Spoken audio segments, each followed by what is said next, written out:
5월 27일 목요일 하나님께서 저희에게 주시는 말씀은 출애굽기 22장 16절부터 31절까지의 말씀입니다. 하나님의 말씀입니다. 사람이 약혼하지 아니한 처녀를 꾀워 동침하였으면 납폐금을 주고 아내로 삼을 것이요 만일 처녀의 아버지가 딸을 그에게 주기를 거절하면 그는 처녀에게 납폐금으로 돈을 낼지니라. 너는 무당을 살려두지 말라. 짐승과 행음하는 자는 반드시 죽일지니라. 여호와 외에 다른 신에게 제사를 드리는 자는 멸할지니라. 너는 이방 나그네를 압제하지 말며 그들을 학대하지 말라. 너희도 애굽 땅에서 나그네였음이라. 너는 과부나 고아를 해롭게 하지 말라. 내가 만일 그들을 해롭게 함으로 그들이 내게 부르짖으면 내가 반드시 그 부르짖음을 들으리라. 나의 노가 맹렬함으로 내가 칼로 너희를 죽이리니 너희의 아내는 과부가 되고 너희 자녀는 고아가 되리라. 내가 만일 너와 함께한 내 백성 중에서 가난한 자에게 돈을 구워주면 너는 그에게 채권자같이 하지 말며 이자를 받지 말 것이며 내가 만일 이웃의 옷을 전당 잡거든 해가 지기 전에 그에게 돌려보내라. 그것이 유일한 옷이라. 그것이 그의 알몸을 가릴 옷인즉 그가 무엇을 입고 자겠느냐. 그가 내게 부르짖으면 내가 들으리니 나는 자비로운 자임이니라. 너는 재판장을 모독하지 말며 백성의 지도자를 저주하지 말지니라. 너는 내가 추수한 것과 내가 짜낸 즙을 바치기를 더디하지 말지며 내 처음 난 아들들을 내게 줄지며 내 소와 양도 그와 같이 하되 이래 동안 어미와 함께 있게 하다가 여드레 만에 내게 줄지니라. 너희는 내게 거룩한 사람이 될지니 들에서 짐승에게 찢긴 동물의 고기를 먹지 말고 그것을 개에게 던질지니라. 아멘.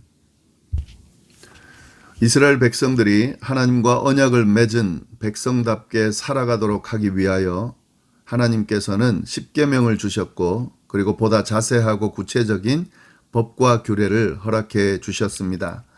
언약법이라고 할 수 있는데요. 그 내용이 계속 이어지고 있습니다. 16절과 17절 말씀, 처녀를 꾀어 동침한 죄에 관한 법인데요. 한번 보시면은 사람이 약혼하지 아니한 처녀를 꾀어 동침하였으면 납폐금을 주고 아내로 삼을 것이며 만일 처녀의 아버지가 딸을 그에게 주기를 거절하면 그는 처녀에게 납폐금으로 돈을 낼지니라. 어떤 사람이 약혼하지 않은 처녀를 유혹했다. 여기서는 약혼하지 않은 어린 처녀를 이야기합니다. 만약에 유혹해서 동침을 하게 되면은 그때는 그 처녀 집에 납폐금을 지불하고 그녀와 결혼을 해야 된다 하는 규례입니다. 왜 납폐금을 주냐면은요, 이 부모와 그 집안에 이 여인이 제공하던 노동력이 결혼을 하게 되면 이제 남편 있는 쪽으로 가야 되잖아요. 그러면 노동력이 상실하기 때문에 그에 대한 보상금을 그렇게 주는 거죠. 그런 일환으로 납폐금을 주는데요. 여하튼 약혼하지 않은 처녀를 유혹해서 동침하게 되면은 책임을 지라 하는 거죠. 그런데 만일 여자의 아내가 딸을 그 남자와 결혼시키는 것을 거절할 경우는 남자는 그저 여자와 결혼은 못합니다. 그러나 납폐금은 지불해야 된다 하는 거죠. 이것은 정혼하지 않은 어린 처녀가 성적으로 유린당하는 것을 막기 위해서 그런 문제 상황을 유발한 모든 책임을 남자가 지도록 하는 그런 규례입니다. 그 다음으로 18절부터 20절까지 말씀은 이방 제의를 금하는 종교법의 내용입니다. 그러니까 이방신을 섬기는 그런 제사의 의식들, 이런 것들을 금하는 종교법인데요. 특별히 이방 제의와 관련해서 사형으로 처벌할 그런 세 가지 사례를 이야기하고 있는데요. 18절 보시면 너는 무당을 살려두지 말아라. 이방신을 섬기는 그 주도자죠. 살려두면 안 된다 하는 거죠. 사람들 현혹시키고 창조 질서를 왜곡시키는 그 사람을 살려두면 안 된다. 그리고 19절 보시면 짐승과 행음하는 자는 반드시 죽일지니라. 짐승과 행음한다는 것은 이 이방 제사 행위 중에 하나였습니다. 예, 이방신 섬기는 이방신에게 제사 지낼 때에 굉장히 음란했는데요. 짐승과도 예, 행음을 하는 그런 일이 있었는데 그런 자는 반드시 죽일지니라. 그리고 20절 여호와 외에 다른 신에게 제사를 드린 자는 멸할지니라. 이것도 그냥 두면 안 되는 우상 숭배는 아주 큰 죄라는 것을 보여주고 있습니다. 예, 이방 제의를 금하는 종교법, 예, 엄하지만 또 아주 그렇게 되어 있습니다.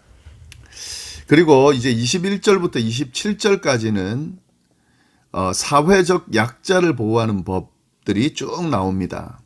예, 사회적 약자들의 그 기본권, 그 존엄성을 보호하기 위한 그런 법인데요. 21절 말씀을 보시면은요.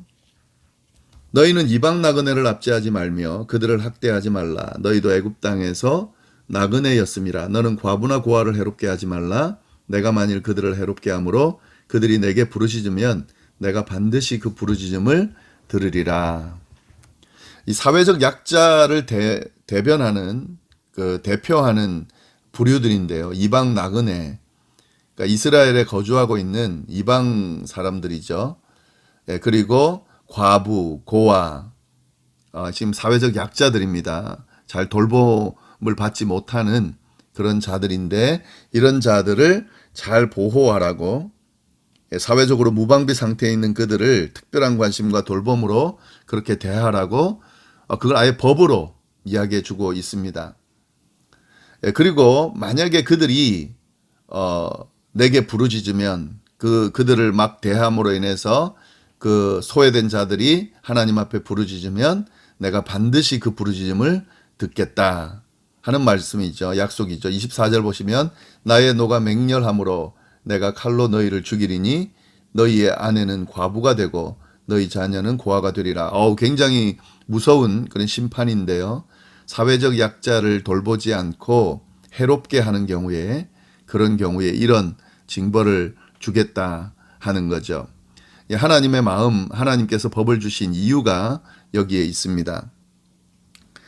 네, 그리고 25절 말씀 보시면은 내가 만일 너와 함께한 내 백성 중에서 가난한 자에게 돈을 구워주면 너는 그에게 채권자같이 하지 말며 이자를 받지 말 것이며 내가 만일 이웃의 옷을 전당 잡거든 해가 지기 전에 그에게 돌려보내라. 그것이 유일한 옷이라. 그것이 그의 알몸을 가릴 옷인즉 그가 무엇을 입고 자겠느냐. 그가 내게 부르짖으면 내가 들으리니 나는 자비로운 자임이니라. 네, 이것도 마찬가지죠. 여기는 이제 가난한 자입니다. 가난한 자도 사회적 약자죠. 예, 먹을 것이 없는 자. 그래서 당장 생명을 위해서 끼니를 걱정해야 되는 자. 이 자들, 이 약자들도 잘 돌봐야 된다는 건데요. 잘 돌보기 위해서 구체적인 내용이 나옵니다. 만약에 이 가난한 자에게 돈을 구워주게 되면 가난한 자에게 돈을 구워주었을 때는 채권자같이 하지 말라는 거죠. 이자 받지 말고 만약에 옷을 전당 잡게 되면은 해가 지기 전에 다시 돌려보내라는 거죠. 갚지 못하더라도.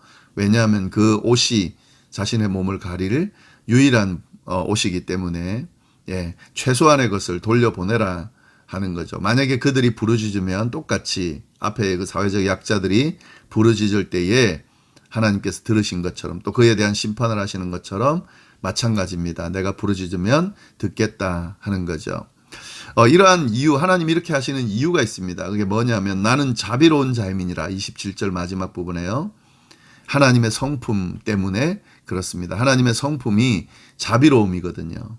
그래서 연약한 자, 또 사회적 약자, 도움이 필요한 자들 하나님이 그들을 돌보시는 그런 모습이 있고 그런 하나님이시기 때문에 이것을 만약에 거스르고 사회적 약자들을 해하고 그러면은 하나님이 그에 따른 징계를 내리시겠다 하는 법을 알려주십니다.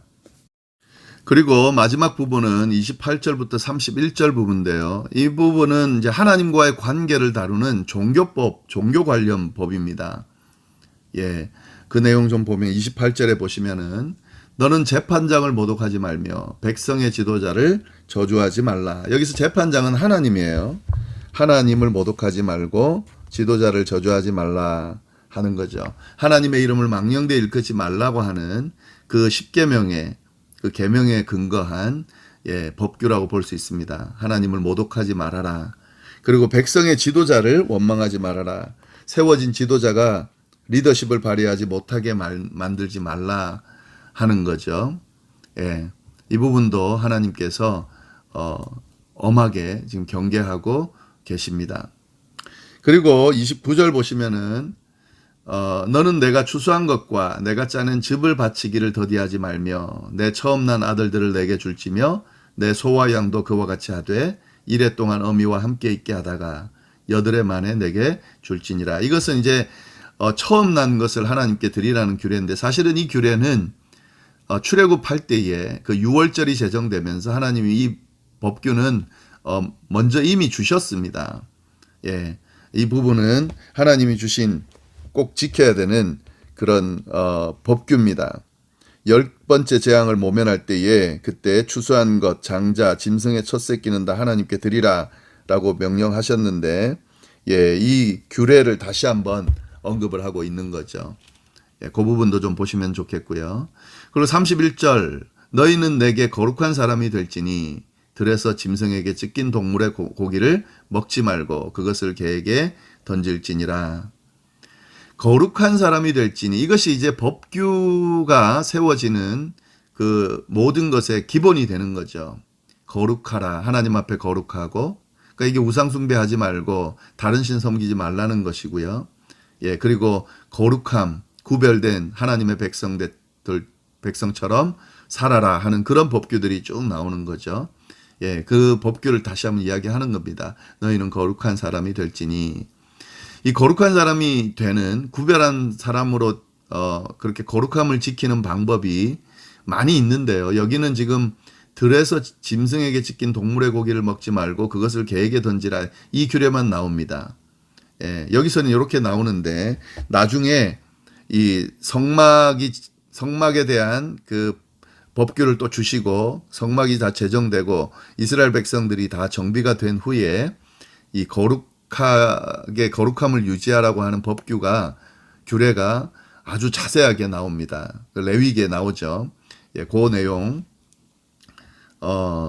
그때 나중에 보고요. 지금 여기는 이렇게만 언급되어 있다는 거 쭉 보시면 좋겠습니다.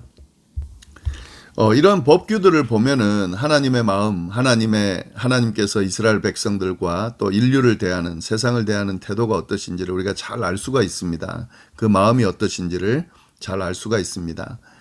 공정하고 또 억울한 사람이 생기지 않고 약자를 돌아보고 그리고 거룩함을 구별된 사람으로 살아갈 수 있도록 하나님이 그렇게 하기 위해서 법규를 만들고 그걸 지키도록 이끄신다 하는 것을 쭉 알 수가 있고요. 특별히 이 고대의 그 상황을 보면은 이런 인권 개념이 희박했죠. 신분이 낮고 가난한 자들, 이런 사회 주변인들을 배려를 안 하죠. 도리어 이용하고 착취를 하는 그런 상황에서 하나님께서 이런 법규를 주셨다라고 하는 것은 주목해 볼 만한 그런 부분입니다. 왜냐하면 사실은 오늘날도 마찬가지입니다. 오늘날 이 세상을 보면은요, 이런 사회적 약자들을 좀 외면하고 그들을 이용하고 착취하려는 사람들이 많이 있죠. 인권뿐만 아니라 이런 기본적인 양심적인 우리가 지켜야 될 것들이 지켜지지 않고 있는 그런 상황들이 계속 되어지고 있습니다. 이런 상황에서 하나님께서 주신 이 법을 우리가 잘 지키는 것이 참 중요하다고 볼 수 있겠습니다. 사회적 질서도 잘 유지하기 위해서 또 그런 인권들도 제대로 보호하기 위해서 세상이 만든 법이 아니라요. 하나님이 주신 이 법 안에서 그런 것들을 질서도 유지하고 약자도 보호하고 하는 그것이 균형 있게 잘 이루어질 수 있도록 하는 그런 법이다라는 생각이 쭉 말씀을 보면서 듭니다. 다시 한번 이 말씀들 좀 쭉 보면서 우리의 삶에 어떻게 적용할 수 있을 것인지 좀 생각하면서 말씀을 정리하는 그런 시간이 되기를 바랍니다. 기도하겠습니다. 하나님 아버지 감사합니다. 좀 오늘 또 귀한 하나님의 언약법 주시면서 하나님의 백성답게 살아가라고 또 우리에게 말씀해 주시니 감사합니다. 하나님, 이 법들을 잘 우리가 돌아보면서 이 세상 가운데 어떻게 그리스도인답게 살아갈 것인지 주님 저희가 고민하게 하시고 또 그렇게 살아갈 수 있도록 주여 인도하여 주옵소서. 오늘 하루도 어디에서 무엇을 하든지 주님께서 주시는 은혜가 충만한 그런 하루하루가 될 수 있기를 간절히 바라고 살아계신 예수님의 이름으로 기도드립니다. 아멘.